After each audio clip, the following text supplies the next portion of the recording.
Most of you have seen this at least thousands of times, and yet it's easy to assume that this was built up as a franchise from day one.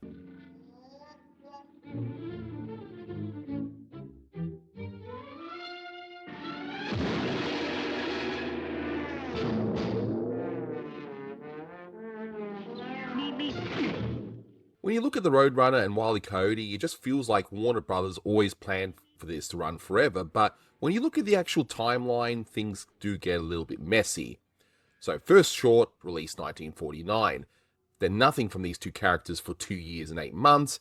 When the Coyote comes back, he isn't chasing a bird, he's actually talking to Bugs Bunny, introducing himself as a super genius. This happens 4 months before the second Roadrunner even exists, so it just begs the question, if this was always intended for a long-running series, why was there a massive gap? And why does the Coyote randomly start talking in another cartoon before he even chases the bird again? To answer why that happened, you actually don't even start with the bird, you start with the director, who still didn't have his own character. In the late 1930s, Chuck Jones was precise. He was a guy obsessed with timing and poses, but he was surrounded by directors like Tex Avery and Bob Clampett who were making these chaotic, high-speed hits. Jones wasn't that kind of director. He ran on a different internal clock. He needed characters that moved at his own pace. His early mode was kind of slow. Cute, Disney-like characters such as Sniffles the Mouse were basically his way of figuring out his timing and style. He emulated Disney because, as he put it, he didn't know what else to do but to try and emulate that standard, but after a few years he was essentially told to stop the pure Disney path. He had directed Tom Thumb in Trouble in 1940, and he was just so serious. The note from the top was simple: get funnier. And the stakes were real. At any other studio, getting that note might mean he could get demoted or even fired. But at Termite Terrace, he kept his chair, largely because Freeze Freeling actually went to bat to help him keep his job. Still, Jones had to fix his own slate. The turning point for Jones to become funny was The Draft Horse, released in 1942, which Jones himself considered to be his aha moment. But he had a second problem, so he was told to be funny, but his timing was still lagging. He was still shaking off the old pace. In other directors' hands, the gag perhaps would be done really well, but in Jones's hands at this time, not so much. Now here's an irony for you. He fixed that with the Dover Boys in 1942. That was the moment he figured out Speed and Snap. Though I want to be clear here, in the shorts leading up to this, you'll see moments of Speed creeping up and Jones refining his timing, so it wasn't like there was a light switch here. But that doesn't change the fact that the Dover Boys was basically a major defining moment for Jones. But the front office absolutely loathed it. They hated the dry brush smears and the limited animation so much they actually tried to fire him. Jones only kept his chair because the world was at war at the time, and the studio realized that in a massive labor shortage, finding a replacement was basically next to impossible. But for Jones, damned if you do, damned if you don't, right? But he was still hitting a wall compared to other directors. Bruce Willis eventually had Yosemite Sam as his, along with Sylvester. Clampett had Tweety, and even that went to Freeling, and that pretty much became one of his characters in a different way. McKimson would get Focal Leghorn almost right off the bat when he started directing. Now, characters like Bugs and Daffy essentially started out as one-shot ideas that just happened to break out. But those other directors had at least one heavy hitter that they could rely on. Jones didn't have one yet, at least one that was popular enough to sustain an ongoing series. So after the Dover Boys, he was funny, he was fast, but he didn't have his own signature character. And this is where the factory system comes in. This wasn't an art school, this was a product pipeline. Directing units had strict quotas to fill. The bankable stars ate up most of the slate because, well, they paid the bills. But because the quota demanded volume, there was usually room for 1 or 2 experimental free slots per cycle. While some one-shots were definitely made with potential franchises in mind, a lot of them were just controlled experiments to fill the quota. The director might just have this wonderful idea that only works as a one-shot, and they do it, and that would satisfy, I suppose, their artistic side, right? The numbers were basic. If you had one flop out of a dozen shorts, so like the experiment that they might do once per year, nobody loses their job. The cost of trying something new was low. The studio system wasn't exactly generous, but there was enough breathing room here. So the rest of the story is Chuck Jones burning through those free slots, hunting for a character that would actually stick. He entered a long middle stretch of trial and error. He even retooled Sniffles from a golly gee innocent mouse into a mouse that literally wouldn't shut up. Sounds like somebody I know. Funny idea, but it didn't set the world on fire. Some of these swings were big. In 1940, he directed Mighty Hunters, a Canyon Kiddies adaptation. Gorgeous picture with actual oil paint used for the backgrounds, because with other shorts they used the cheaper watercolors.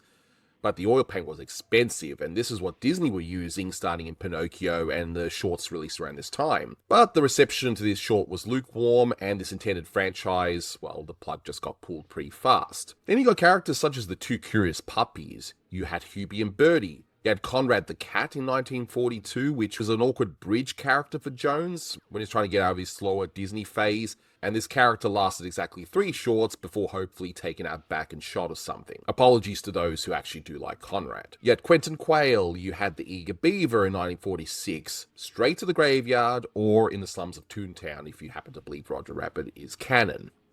But here's the thing, a lot of these actually aren't bad cartoons. Well, except Conrad, but anyway, some of them are pretty good.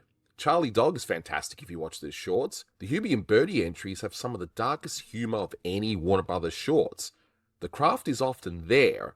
At this point, Jones could actually make a good cartoon. The problem was finding a breakout. He wasn't just trying to make a competent cartoon anymore, because yeah, he can really do that. He was just trying to find a major hit with a character that he had created. Making a good cartoon and making a breakout character are two completely different things. And again, most of these cartoons were actually good, but almost none of them broke out and created an ongoing character for Jones that lasted for many years after. Jones went on record citing Frank Tashlin as a massive influence. He didn't invent this from nothing. For the Roadrunner, the external seed is Tashlin's 1941 Columbia short, The Fox and the Grapes. The whole premise is a pursuit that can never succeed, built almost entirely on blackout gags. Tashlin would later leave animation for live-action Hollywood, and that's a story for another video I still need to make. But the blueprints stay behind.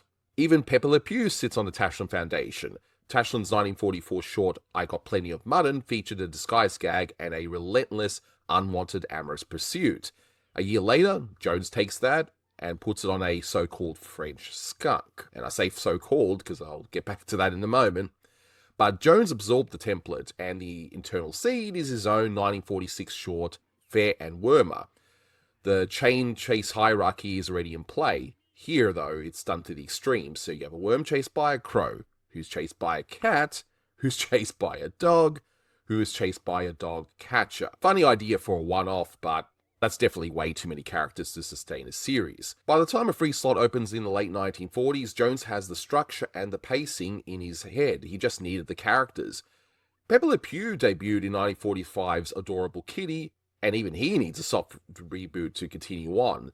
At the end of the first short, he's revealed to be a married American-French skunk named Henry, faking a French accent to pick up girls. And side note, a lot of that is like a parody of writer Ted Pierce at the time, because Ted Pierce would be basically a womanizer, so they just decided to take things to the extreme here. Later on, he's retooled into an actual French skunk, so the joke works long term, and that series will go on and on doing the same shtick. Pepe survived because the unit kept tweaking him until the character was locked in. The Three Bears had a bit of a decent run, so a handful of shorts, and then they also fade with the rest of that early 50s quiet retirement wave, so a brief spark there, but not quite a breakout, even though shorts like A Bear for Punishment are well known and loved to this very day. So by the early 50s, the list of characters Jones originated in the 1940s is pretty short.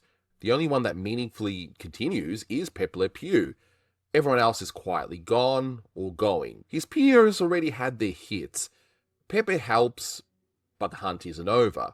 And yes, I know some of you maybe write this in a comment, yes, Jones had his hits, but these hits were done with other people's characters, so, of course, Bugs Bunny, right? So it's not as though he hadn't achieved any success, he just hadn't achieved any major success creating a character that would break out into something long-term. So in the late 1940s, Chuck Jones and his now primary writer Michael Maltese have a free slot. Now, they didn't walk in claiming they were going to launch a Warner Brothers franchise. It didn't work that way. The reality was simpler. They just needed to do a short to fill a quota. So they take the blackout chase formula that they've been circling on and drop it in the desert. For The Predator, Jones pulls straight from Mark Twain's Roughing It. Twain's description of a real-life Coyote was a long, slim, slick, sorry-looking skeleton, a living, breathing allegory of want. It's a pretty depressing description, but that's exactly what Jones and Maltese built Wile E. Coyote out of. Desperation and starvation, rather than just being a standard cartoon villain. And this is when Jones started putting himself into his work. He openly admitted Wile E. Coyote was basically his own autobiography. Jones was the kind of guy who would buy a tool, read the manual, follow the instructions perfectly, and still end up smashing his own thumb. The Coyote was just his own mechanical ineptitude put up on the screen. And for the prey, something you cannot catch. The roadrunner isn't designed as a traditional personality star, he's an untouchable force of nature. So you had Tashlin's gag structure, Jones's pacing, finally in the same room. September 1949, one short. No sequel planned, the short was Fast and Furious. You're not watching a TV pilot or anything here, you're watching a direct parody of chase cartoons. It's satirical from the open, with mock Latin name cards, Carnivorous, Vulgaris for the Coyote, and Accelerati Incredibilis for the Roadrunner. Then you have the introduction of Acme. Yes, the name Acme had appeared before in Looney Tunes cartoons, but it actually appears here in the first of many contraptions that the Coyote would end up using. The Acme name actually only appears once in a single gag in this specific short, while the rest of the products are pretty generic, but the blueprint's still here. The rule is established from the start. The Roadrunner rarely has anything to do with the Coyote. The Coyote just defeats himself with overcomplicated plans and a blind faith in faulty mail order physics, which is why the short reads as finished. It's a complete thought and a closed loop. A done-in-one parody that filled a gap in the schedule. No one sitting at Warner Brothers in 1949 watches this and assumes a franchise is incoming. Daffy, Bugs, and even Porky all started out as single one-shot ideas before their popularity saw them spun off into their own series. Termite Terrace always worked this way. And on top of that, you have the schedule. Fast and Furious comes out in September 1949. The next Roadrunner cartoon doesn't hit until May 1952. 2 years and 8 months. Usually if a studio thinks they have a hit, they order more immediately. Here, they just moved on. Jones was off making other shorts, those free quota slots went to other ideas, and the desert chase was more or less forgotten. So what was Warner Brothers doing with the Coyote design in the meantime? January 19, 1952, Operation Rabbit. Bugs Bunny and a Coyote. It's the exact same character design as the Predator from Fast and Furious, with maybe some minor tweaks. So here it doesn't look as scraggly, but still the same general design. Except it's a completely different take on the character. The Coyote is cultured, talks endlessly, again like a certain someone, and introduces himself as Wile E. Coyote Super Genius. And also fails, so there is definitely that one similarity between the two. But this talking short lands 4 months before the second Roadrunner short even exists. And look, I'm not claiming I found some lost document here, but if you look at the release order when you watch these shorts in order, like I have, you have the same design used in 2 different scenarios, and the talking coyote shows up before the bird is even back. The cleanest explanation, and is highly likely, it's just design reuse with some minor tweaks. They had a great model from a 1949 short, and they repurposed it as a Bugs antagonist in 1952. Only later do the Silent Desert Hunter and the Arrogant Super Genius get welded into one retroactive canon. We have the benefit of hindsight, whereas they were just filling slots and just getting on with the job. They weren't overthinking these things. So finally, on May 24th, 1952, the second Roadrunner short arrives, named Beep Beep. Someone at the studio looked at what the first short had done and greenlit the order to do it again. And you also have to remember, these shorts also take a lot of time to make. A live-action Three Stooges short could be filmed in a week, which actually pretty much did. These take way longer to make, and longer still to even start, because they needed to get feedback from audiences and theatre owners first. If this was a planned franchise, they wouldn't have just dropped it for nearly 3 years. It really just looks like a successful one-shot that the powers that be just decided to revive. At this point, the famous rules, or so-called rules, of the Roadrunner cartoons aren't codified yet. No one's written the rigid law about how the Coyote falls or how the props have to fail, but the return to the desert is a real turning point. The one-shot officially becomes a series. The individual shorts are their own separate story, and I'm actually covering each and every short on their own on this channel, and I've already covered quite a few already, so definitely check those out if you haven't had a chance to. This video isn't the tour of all of those, but it's worth saying why Warner Brothers and Jones were happy to keep returning to this well. Roadrunner cartoons were also very efficient to make. There's no dialogue to record, maybe a few screams here and there, but that's it. They're heavy on repeated run cycles, and the acting is purely physical. These were the ultimate so-called quickie short on a quota scale, and Jones knew exactly how to use that. When the crew on the legendary short What's Opera Doc, a short that took 7 weeks instead of the standard 5, they forged their time cards. They hit an extra 2 weeks by building them to a Roadrunner picture, knowing that they could burn through a chase fast enough to cover the difference. But a quickie didn't mean empty. When layout artist Maurice Noble is properly in the mix in the 1950s, the look of the series shifts hard. He figured out the backgrounds didn't need to be real desert, they just needed to serve the speed of the gag. So painted naturalism gives way to heavy abstraction. You get graphic shapes, sometimes just 2 bold colors, so like a yellow sky against a purple desert. And that's what the idea grew into. Not the origin anymore, it was the prize, after the search finally paid out. So, 1 free slot in the late 1940s, a pile of almosts, many of them good, a borrowed gag structure from the guy down the hall, a one-off parody of a chase cartoon.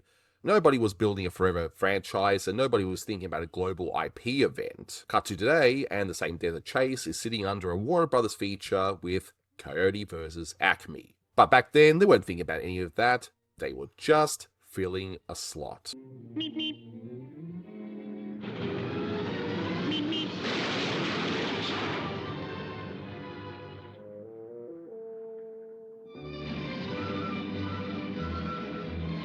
Meep, meep.